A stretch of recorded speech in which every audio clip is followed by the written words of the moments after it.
Neymar to Chelsea is an actual real thing. Todd Boehly meets with Nasser Khalifi, I think I pronounced his name correctly, in February, and this was an absolute discussion. Joao Felix, well, his price ain't going down. Atletico want a specific number, and they're not budging from it unless Chelsea include one or two of the following players: Cucurella and Aubameyang. We'll break that down, we'll get into it. Let's go. Welcome to the Kavkas View, Bratok here, and in today's video you have the running order, and there's one other thing that we need to talk about, nearly forgot. Kante apparently will be re-signing, and one of the reasons is it's because it's driven by Poch. I'll explain what that means and why it means that. It's actually great news. I'm very excited for this. So before we get started, I need you lot to do me a massive favor. I need you lot to hit that like button, because without your support, this channel will stagnate. And if you don't enjoy it, YouTube won't let me flourish. So I'm your YouTube dietitian. I bring you your Chelsea nutrition.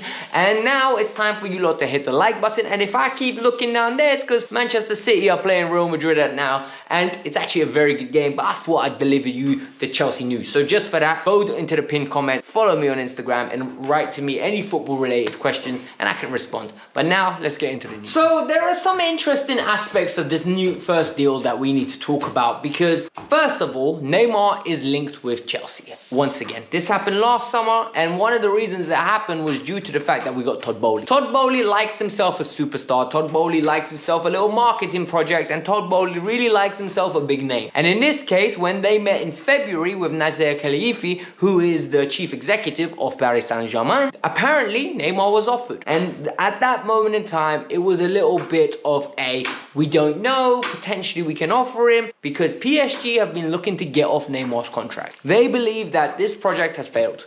They thought when they acquired Neymar that they were going to go and get themselves multiple Champions Leagues. They were going to get themselves a Ballon d'Or winner, but sadly, due to injuries and other stuff, it just didn't never panned out. So now he's available for Chelsea. Why is he available for Chelsea? Why has Neymar had a little change in heart? Well, number one, Paris has not been great for him. The other day, my man had 50 ultras outside his door for no reason. It's so funny because when you think about it from a logistical standpoint, Messi's the one that got on a flight and went to Saudi Arabia to finesse himself a £400 million a year deal, yet Neymar's the one getting people outside of his house moaning. And the reality is, one meme came in my head, the 50 Cent one. What are you saying fuck me for? Literally, that's what Neymar must have been thinking, because why the hell are you lot booing him when he's just at home injured? So the reality is now, Chelsea have the opportunity. And the disrespect I'm seeing from Chelsea fans is hilarious, because we're 11th. We are not big enough at this moment in time to reject players of the caliber of Neymar. Neymar is one of the all-time greats. If you don't believe me, look at his records, right? The man's won 26 club honors. He won 1 Confederation Cup with Brazil. He's Brazil's arguably top goal scorer, if I'm not mistaken, with 79 goals with 126 games. And finally, he's got over 400 goals nearly. He's literally, I think, a few shy of that. You cannot be turning down a player of that caliber. Yes, he gets injured. Yes, he's injury prone. But the talent, when he's fit and healthy, is beyond repute. He is unbelievable. People in England absolutely don't rate him, and I don't understand why. Why? Is it because he wears an earring and he's flashy? Or is it because he has a personality? Or is it because he just does things that we wish English players could do? I don't know. But it is absolutely sickening, the disrespect this player consistently gets. If Chelsea can acquire Neymar, I don't care about any of the drama that comes with him off the pitch. Because when he plays in a good system, around good players, this guy will become unbelievable. If you're going to have a passenger, may it be Neymar. And even that is false, because he presses and is very committed when he plays for Brazil and Barcelona and Santos. We always saw that. So stop this nonsense. Reports in Spain are coming out now about our favorite player at this moment in time, right? Joao Felix. Well, some people hate him, some people love him, and some people just don't care about him. That's the rule of 10. If you don't know it, you know it now. Joao Felix has been at Chelsea since January. Joao Felix has been a good signing in my opinion. I think in a really crappy season, Joao Felix has really stood out. Joao Felix has been a player and an individual that has been really struggling with managers that are very negative. Diego Simeone does not play to his strength. Graham Potter did play to his strengths and Felix really shined. Frank Lampard has no strengths. Literally, we have no tactics when we have Frank Lampard. So the reality is, we need to be open and honest and be very realistic with how we judge Joao Felix. The kid's got talent, and I think if we do acquire Neymar, it means there's no Joao Felix. But at the same time, if we do acquire Joao Felix, it means there's no Neymar. So you make your pick. But what does the news say? The news is saying that the one and only Joao Felix is available for £88 million. Atletico do not want to budge off it, but they're understanding that they're going to have to. Because the reality is, he's not worth £88 million. He has not showed or displayed anything in his locker to warrant, and that is a great bloody goal from Kevin De Bruyne. That is a beauty. Well done, Ginge. But the reality is, he's not worth the money. He's absolutely not worth the money.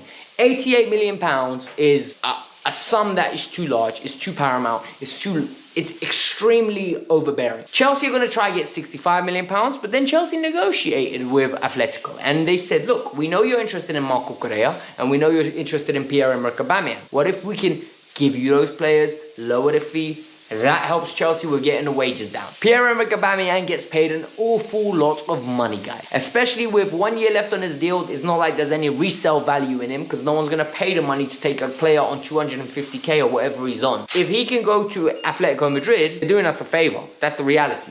Marco Correa, he at this moment in time looks like a bust. He looks like a player that was signed and he's just not good enough for Chelsea Football Club. And the performances are saying that. That's not just me talking out of my backside. So the reality is we need to be realistic and we need to be honest. Is Joao Felix worth £88 million? No. But if we secure him for a £16 million loan and then acquire him for £65 million next season with an option, why not? I think it's worth it. For me, I build a team around Joao Felix. That's my personal opinion. Finally, we get to the final story of the day, and it's Mauricio Pochettino being set to be announced soon, but one of his requirements was that Mr. N'Golo Kante gets re-signed. Mauricio Pochettino has been chasing N'Golo Kante for a while and really believed that he could have acquired his potential assets in Paris Saint-Germain when he was the manager there. The deal couldn't come through because N'Golo was happy in London, his family is settled, and N'Golo loves Chelsea. The reality is N'Golo could retire at Chelsea if given the option, hence why he's negotiating a new deal and wants to re-sign. Chelsea do not need to play none of this nonsense where they offer him 1 year and then try to give him what's it called, like a pay-as-you-play deal. No, 3 years, manage him accordingly, and you will see the rewards that Madrid are seeing with Kroos, with Modric, with Benzema. When you manage players accordingly, when you allow them to play 1 game and then take a week off and play this game and take a week off, sometimes crank it up to 2 games, it develops. I'm very excited to see how Mauricio Pochettino would use N'Golo Kante. Given his time at Spurs, that he used a 3 at the back system with 2 in midfield. Then he also at PSG used a similar system. He went into a 4-2-3-1. So he's someone that's keen to flourish and experiment. Kante would most probably be in the double 6 or the double pivot. The reality is, people always say, oh, you need a holder. Well, who is the holder out of Kante and Matic? Because Matic was never a holder at Chelsea. Matic was always on the front foot, carrying the ball forward and arguably shared responsibilities with N'Golo Kante. Danny Drinkwater, the same at Leicester. So we need to be open and honest and understand that N'Golo can play in the double pivots. He just needs to be a little bit more disciplined and we need to utilize him better. I don't want to see N'Golo Kante in the final third. A lot of people are going to say that's a bit harsh. I don't think he's good there. I think he struggles. I think his final pass is poor. But his all-round game is amazing. So for me, N'Golo Kante is a must. Leadership capabilities are within him. He's also just a person that leads by example. And he's just a world-class player. He's still our best player. So peace. This was the Kavkas View. I hope you all enjoyed it. The video would have came out earlier. I just had to go check something out somewhere quickly before I got back home. So hit the like button, like I said, subscribe to the channel, and finally go follow me on Instagram because I'm really close to 1,000 likes, subscribers, and I kind of want to hear it. Peace out. I'm out.